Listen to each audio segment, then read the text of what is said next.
Hello, it is Thursday, November the 29th, the year 2012, and as usual, sports fans, a lot to get to in the sports world, so let's get it going right now. Let's start in the NFL. Believe it or not, we are in week 13 of the NFL season. Unbelievable! We are in week 13. How fast does the NFL season go by? Unbelievably fast. Let's get to the games. Let's pick each and every game. Let's start with the Thursday night game tonight. The Atlanta Falcons at home at 10-1, -4 against the New Orleans Saints, who are 5-6. I am going to go with the Falcons, and here's why. The Thursday home teams are doing really well this year. The Thursday home teams are 8-2. There's a big advantage being at home on a Thursday night. It's a short week. Being at home means you don't have to travel. The Saints had to travel yesterday. Short practice week. The Saints don't play well on the road as it is. The Falcons are a good home team. The Falcons lost to the Saints in New Orleans. New Orleans had a big goal line stand in that game. I think the Falcons are going to remember that. I think the Falcons are more balanced. They're more of a complete team. The Saints, we know, can score. They can't stop anyone. I think the Falcons are more complete. They're home, short week, being at home. I'll take the Falcons, -4 over the New Orleans Saints tonight. All right, let's go to the Sunday games. Let's go to Chicago, historic Soldier Field. The Chicago Bears at home at 8-3, -4.5 over the Seattle Seahawks, who are 6-5 and battling for the playoffs. This is an interesting game because you got to see who's playing and who's not for Chicago. Forte is questionable, the running back for Chicago, and he means a lot to that team. Hester, also questionable. He had a concussion last week. Don't know if he's going to play. I don't like the Bear offensive line against the Seahawk pass rush. I don't like the Seahawks on the road. This is a very strange game. Could go either way. You have to favor the Bears a little bit being at home, but I do not like the Bears' injury situation, and I don't like their offensive line against that Seattle pass rush. I am going to say Seattle hangs in there. I'm going to say Seattle keeps it close. I'm going to take Seattle +4.5 over Chicago in historic Soldier Field. Let's move on. Let's go to another historic field, Lambeau Field in Green Bay. The Green Bay Packers at 7-4, -9.5 over the Minnesota Vikings, who are 6-5. Minnesota's got a brutal schedule the rest of the way. They are in the playoff race. They've won twice as many games as they did last year. They've done a nice job. Adrian Peterson has been amazing. I think the Vikings are going to lose a lot from here on out. This spread is a little too high for my liking, though. 9.5. Green Bay is not playing well. They have a shaky offensive line. They have no running game. They have injuries all over the defense. Yes, they have Rodgers. Yes, they have the receivers. I don't like giving up 9.5 here. Green Bay just is not firing on all cylinders. The Giants blew them out last week. I will take Minnesota +9.5 because I don't think Green Bay at this particular point deserves to be a 9.5-point favorite over anyone. I'll take Minnesota with the 9.5. Let's move on to St. Louis. The San Francisco 49ers at 8-2-1, -7.5 over the St. Louis Rams, who are 4-6-1. If you remember, these two teams played a few weeks ago in San Francisco. The Rams actually outplayed them. The Rams should have won this game. The game ended in a tie. I'm going to take the Rams at home +7.5. I think the Rams battle you. They play hard with Jeff Fisher. They really play decently at home. The Rams have only had really one horrible game this year where they've been totally plastered, and that was, believe it or not, against the Jets. The Rams have been, they've been hanging around in most games. So I will take the Rams +7.5. They played San Francisco well a few weeks ago. Could have beat them out there. I'll take the Rams +7.5 in St. Louis. Let's move on to the Meadowlands. Here's a great game for you. The New York Jets at 4-7, -4.5 over the Arizona Cardinals, who are also 4-7. The Cardinals have lost 7 in a row.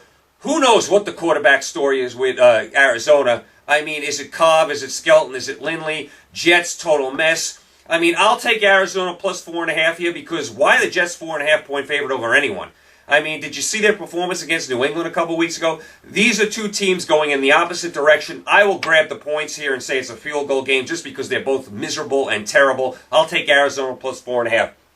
Let's move on. Let's go to Kansas City. The Carolina Panthers, off the win in Philadelphia, they are 3-8. They are -3 over the Kansas City Chiefs in Kansas City. Kansas City is 1-10. Is there a bigger disappointment than the Chiefs this year? 1-10, a complete debacle. all over the place. They're going with Brady Quinn again this week. How desperate are the Chiefs that they have to go to Brady Quinn? Just because of that, I'm going to take Carolina. I like Cam Newton over Brady Quinn. I mean, the Chiefs, Arrowhead used to be a tough place to play. Not this year. Teams are going in there and rolling over the Chiefs. The Chiefs are a dead carcass. I don't like Quinn. I hate their defense. They turn the ball over left and right. They have no offensive line. Their receivers have been disappointing. Very disappointing in the Chiefs. I'll take Carolina -3. All right, let's go to Detroit. The Detroit Lions at home at 4-7, coming off that horrible loss to Houston, a game they could have won on Thanksgiving Day, a game they got a bad call in. They are -4.5 over the Indianapolis Colts. The Colts are 7-4. Strange game here. The Lions are 4.5-point favorites. They're 4-7.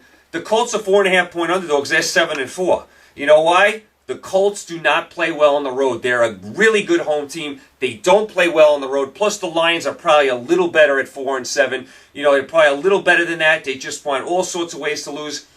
I'm going to say the Lions with the extra rest, being at home. Colts not good on the road. Luck not as good on the road as he is at home. I'm going to take the Lions -4.5 over the Colts. Let's move on to Buffalo.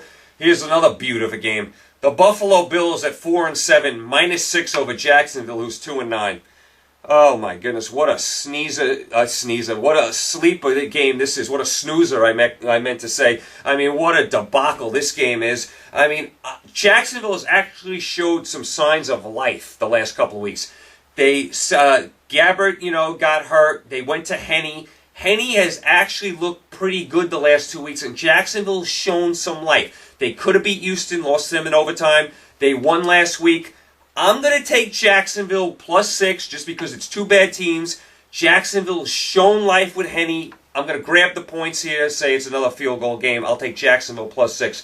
All right, let's move on to Miami, South Florida. The New England Patriots at 8-3 off their demolishing of the Jets on Thanksgiving night. -7.5 over the Miami Dolphins, who are 5-6. Dolphins actually had a nice win against Seattle. Dolphins still in the playoff race, only a game back. I'm going to say the Dolphins hang in this game. I don't like the Patriot defense. I'm going to say the Dolphins hang in. I'm going to take Miami +7.5. I like Tannehill. I like that they showed some life and beat Seattle last week. They're only a game out of the playoffs. I'll take Miami +7.5. Do I think they can win? Probably not. I'll take the 7.5 though. All right, let's go to Tennessee. The Houston Texans at 10-1, -5.5 against the Tennessee Titans, who are home. Titans at 4-7. Titans are a very disappointing team. I'm not impressed with them at all. Why is this spread only 5.5? Houston's 10-1. Tennessee's 4-7. I mean, Houston to me is much, much better than Tennessee. I will take Houston. They have extra rest. They played on Thanksgiving. Houston to roll against Tennessee in Nashville. All right, let's move on to Denver. The Denver Broncos at home. They're red hot. They're 8-3, -7.5 over a surprising Tampa Bay team. Tampa Bay's at 6-5. They're right in the thick of the playoff race. They play hard every week. They're in every game. For that reason, I'm going to take Tampa Bay. All their games are close. Win or lose, Tampa Bay's right there in the end. Always dangerous picking against Denver, especially with Peyton Manning. Denver's defense is good. I think they're a real contender. I'm going to say Tampa Bay hangs in there. They're in every game. If you look at their scores, every game is close, win or lose. I'll take Tampa Bay +7.5. All right, let's move on to Baltimore. Baltimore Ravens 9-2 against the Pittsburgh Steelers, who are 6-5 and going in the opposite direction. This game is off the board right now because we don't know who's quarterbacking. Is it Roethlisberger? Is it Leftwich? Is it Batch? Who's playing? Palomalo? Brown maybe? Who knows who's playing? Regardless of all that, I'm going to take Baltimore no matter what, no matter who plays. You know why? Baltimore's good at home. They're a bully team at home. They score a lot of points at home. They are very vulnerable on the road. I like them at home no matter who's quarterbacking. I mean, even if Roethlisberger plays, he's going to be a little rusty, still banged up. I'll take Baltimore no matter what it is against Pittsburgh in Baltimore. Let's move on. Here's another beautiful game. I mean, you talk about an absolute sleeper, snoozer, bust of a game. The Oakland Raiders at home, 3-8, against the Cleveland Browns, who are 3-8. This game is also off the board. Whedon for Cleveland looks like he's going to be out with a concussion. That means McCoy is going to quarterback. I mean, Oakland can't stop anyone. They're a mess. If Whedon plays, I was going to take Cleveland. Cleveland's actually showed a little bit of life. They beat Pittsburgh last week. I mean, they played Dallas well. I was going to take Cleveland. If McCoy's quarterbacking not as confident, I'll probably still take Cleveland just because Oakland gives up 1,000 points a game. I'll take Cleveland and take a shot. All right, let's move on to San Diego. The Cincinnati Bengals at 6-5, -1.5 against the Chargers in San Diego. San Diego 4-7, coming off that despicable loss to the Ravens where they couldn't stop the Ravens on 4th and 29. I still can't get over it almost a week later. I still can't get over the fact that the Chargers found a way to lose that game. They are a complete mess, the San Diego Chargers. They're another one of those disappointing teams every year. You think they're going to be good, and they fall flat on their face. 3-1 this year. Now they're 1-7. I'm going to take Cincinnati. Cincinnati's won 3 in a row. San Diego finds new and creative ways to lose. San Diego's out of it. Cincinnati's in it. For that reason, I'll take Cincinnati. Let's move on to the Sunday night game. Talk about another burning. We had to sit through Philly on Monday night. Now we got to sit through them again on Sunday night. Dallas at home at 5-6, very disappointing. -9 against Philly, who's 3-8. Philadelphia's lost 7 in a row. Dallas is actually a 9-point favorite here at 5-6. You know why? Philadelphia's a dead carcass. They can't beat Carolina at home. They've lost 7 in a row. We know Reed's gone. No Vic. Injuries all over the board. They lost their receiver, lost their running back. I'll take Dallas. I don't love Dallas giving up 9 points against anyone, but I can't trust Philadelphia to even compete. I'll take Dallas -9 and go from there. All right, the Monday night game, the New York Giants off their big win against Green Bay where they looked really good at 7-4 leading their division. -2.5 over the Washington Redskins, who are home. Redskins are 5-6. We all love Robert Griffin III. Redskins have done a nice job. We know all that. Giants are just better from top to bottom. Giants are now team. Redskins are not ready. You're only giving up 2.5. I'll take the Giants -2 over the Skins on Monday night. So that is your NFL. Hard to believe we're in Week 13. Unbelievable. Let's do a couple little news and notes. NBA last night, the Nets go into Boston, get a nice win. The Brooklyn Nets are playing really well. A little bit of a tussle between Humphreys, Rondo, and Garnett, so we'll look out for suspensions for those players. Another nice job by the Nets. Boston not playing well, not rebounding well, not looking great. They have a lot of age on that team. Also, the Knicks last night going to Milwaukee and paced the Milwaukee Bucks. You like to see that from the Knicks. You like to see them play a decent team on the road and just bomb them. So nice job by the Knicks. Clippers and their little skid. They beat Minnesota at home. Last night in college basketball, you had Miami upset, number 13 Michigan State. A little surprised about that. But you trust Michigan State, once the tournament gets here. They struggle in the regular season, but Tom Izzo always has them peaking at tournament time, so no worries there. Was a little surprised that they lost to Miami. Also, Duke, the number 2 Duke, beat Ohio State at Cameron.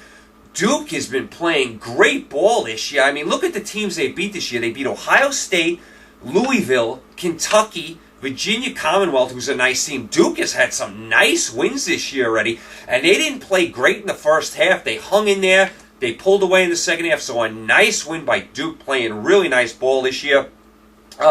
Also, I caught the United States women's soccer team last night. They're always fun to watch. They had a friendly in Portland. They beat Ireland 5-0. They're always a fun team to watch, so nice job by them. Oh, also one other college basketball score I forgot to give you. Number 11, Creighton, lost at home to Boise State. A little surprised about that. Creighton plays really well at home. Boise State having a decent year so far. They're like 5-1. They play Michigan State tough, so I wanted to mention that game as well. Tonight, obviously, you have your NFL. You have your Atlanta-New Orleans. Nice game, nice rivalry. Decent Thursday night game. You also have Rutgers-Louisville in your college football. That's for the Big East title. As far as college basketball, you have Kentucky at Notre Dame. Always interesting to see Notre Dame at home. If they can pull an upset, they've had so much history pulling upsets in that building. So we'll see if Notre Dame can knock off number 8 Kentucky tonight. Also, you have Marquette at Florida. That's a decent game. NBA, you have a doubleheader. You have San Antonio at Miami. Denver at Golden State. I mean, 2 decent games. San Antonio, Miami's a good game. San Antonio off the back-to-back, played Orlando last night, blew them out. Now they play in Miami. I actually thought that was reversed. I actually thought they were playing Miami last night and Orlando tonight. I had that backwards. They get Miami tonight. Nice game, San Antonio, Miami. Late game, Denver, Golden State. That's a decent game. So you got a lot of stuff going on with sports. Tomorrow, Friday, you have your Big Ten championship game. You have your Wisconsin-Nebraska. Saturday, you have your Alabama-Georgia. Sunday, you have all your NFL. Sprinkle in college basketball, which is on all the time. Throw in the NBA as well. So it should be a busy sports weekend. You guys enjoy the games tonight. Enjoy your NFL. I will be back with you Monday. We will go over everything that took place over the weekend. You guys stay safe. I will talk to you soon. Enjoy the games. Talk to you Monday. Take care.